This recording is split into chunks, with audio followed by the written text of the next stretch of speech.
Discover the world के मुअज़्ज़िज़ दोस्तों, अस्सलाम वालेकुम।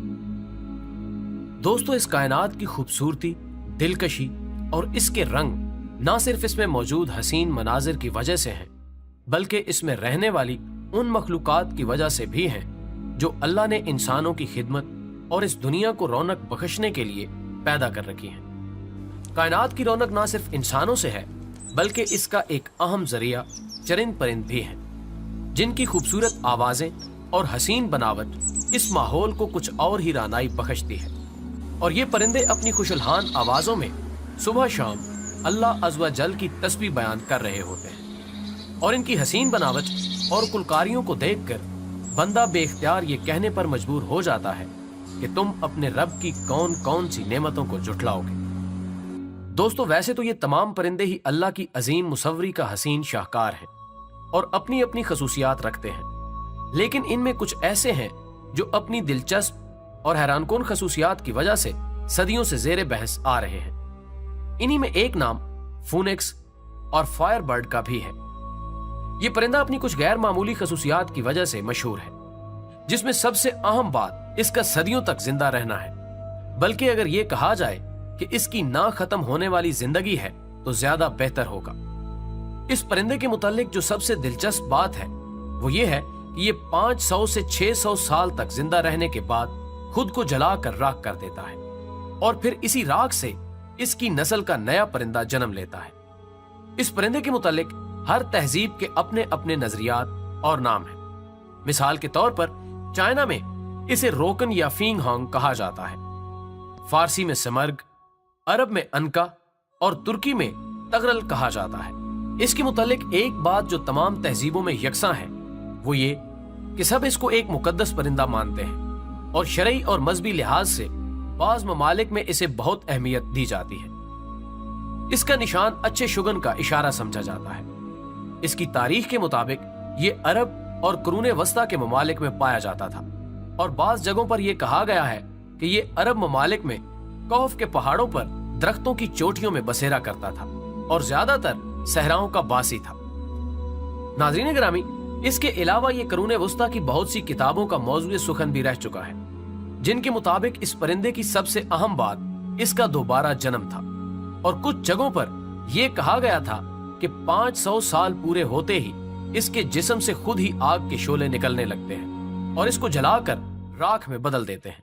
फिर जब इस राख पर सूरज की शुआएं पड़ती थीं, तो इस राख से दोबारा उसी तरह का परिंदा जन्म लेता था, जिसकी खसूसियात बिल्कुल इसी जैसी होती थी। और बाज रिवायात के मुताबिक ये 1400 साल तक भी जिंदा रह सकता है।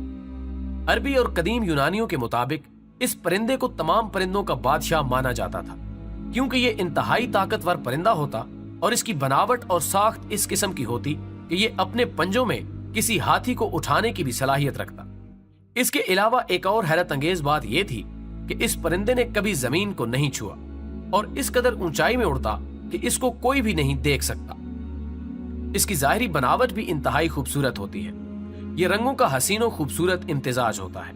इसके पंख जामनी रंग के होते हैं और दुम नीली सब्ज और सुनहरी होती है और दिखने में बिल्कुल किसी उकाब की मानंद होता है। कदीम लोगों के नजरियात के मुताबिक इसकी एक सिफ्त यह भी है कि यह परिंदा दुनिया के तमाम उलूम से वाकफियत रखता है और बहुत बेजरर है और इंतहाई वफादार भी। इसी खसूसियत की वजह से इसे लॉयल बर्ड का नाम भी दिया गया था। ख़वातीनो हजरात, मुख्तलिफ मुहक्किकीन ने इसके मुताल्लिक मुख्तलिफ राय दी थी। 5वीं सदी ईस्वी में हेरोडोटस ने इसके मुताल्लिक कहा था कि अरबी एक ऐसे परिंदे पर यकीन रखते हैं जिसे मैंने सिर्फ तस्वीरों में देखा है और ये परिंदा 500 साल बाद खुद को जलाकर नया जन्म ले लेता है। इनका इस परिंदे के अकीदे के बारे में कहना था कि वो सूरज देवता को मानने वाला है। ये अपने बाकी साथियों को लेकर सूरज देवता की खिदमत में हाजिर होता है और फिर अपने जिस्म को जलाकर राख करता है और फिर सूरज की शुआएं पड़ते ही नया जन्म ले लेता है और इसके रंग इसको दूसरों से जुदा करते हैं। इसके अलावा एक और मुअर्रिख ने कहा कि इसकी आंखें नीले रंग की होती हैं और टांगों पर सुनहरी पंख होते हैं और ये इंतहाई खूबसूरत और ताकतवर होता है। नाज़रीन गिरामी, जे के रोलीग ने इसके मुताल्लिक कहा था कि इसके आंसू दफा अमराज के लिए इस्तेमाल होते हैं और इनमें बहुत सी बीमारियों की शिफा रखी गई है। इस बात का जिक्र उन्होंने हैरी पॉटर सीरीज में भी किया था। इस तरह टेक्टस का कहना था کہ یہ کسی خوبصورت مور کی طرح ہوتا ہے اور اس کے رنگ انتہائی حسین ہوتے ہیں، اور اس کا نام بھی ان رنگوں کی وجہ سے رکھا گیا ہے۔ دوستو، یہ تمام داستانیں اور نظریات اس پرندے کے متعلق عرصہ دراز سے چلے آ رہے ہیں، لیکن موجودہ دور میں اس کا وجود فی الحال کسی نے نہیں دیکھا۔ خیر، یہ کائنات مافوق الفطرت مخلوقات کا مسکن ہے۔ ہم کسی بھی مخلوق کے وجود سے انکار نہیں کر سکتے، کیونکہ اللہ چاہے تو پتھر میں بھی جان ڈال دے۔ اس خالق کائنات کے سامنے کچھ بھی ناممکن نہیں۔ ویڈیو پسند آنے کی صورت میں اسے زیادہ سے زیادہ لائک کر کے ہماری حوصلہ افزائی کریں اور دوستوں کے ساتھ شیئر کرنے میں ہمارا ساتھ دیں۔ مزید اچھی ویڈیوز دیکھنے کے لیے ہمارے چینل کو سبسکرائب کریں اور ہماری اگلی ویڈیو آنے تک اپنا اور دوستوں کا بہت خیال رکھیں۔ اللہ حافظ۔